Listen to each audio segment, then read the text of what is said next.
They don't give a shit about your product. What they care about is the dream outcome. Sales is three-part. You want to first be a therapist. What does a therapist do? They ask you a lot of questions, and then they ask you follow-up questions to get you to uncover things that you hadn't thought about and trigger emotions from which you will eventually solve a problem and make a decision. A therapist does not tell you about their life, so constantly redirect what they're asking you back to them.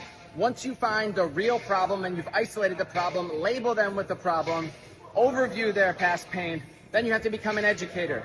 They only give a fuck about what they give a fuck about, which is 20% of your product or service. So do not educate them on all of your product or service, only the parts in which will solve their problems. And once you have identified their problem, clarified, labeled, and educated them on your solution, it is your motherfucking responsibility to put them into that solution. If you do not, it is a shame. Wake them the fuck up and get them help. I love this video, but Ryan Verify, when you're in sales, you gotta be a therapist. You gotta ask the right questions and get the right answers. If you do so properly, you will figure out exactly where they're at and help them get to where they need to go with your product or your service. They don't give a shit about your product. What they care about is the dream outcome, the dream that they're trying to accomplish, or the nightmare they're running away from. So it's your job as a salesperson, as an entrepreneur, to help them get closer to that vision.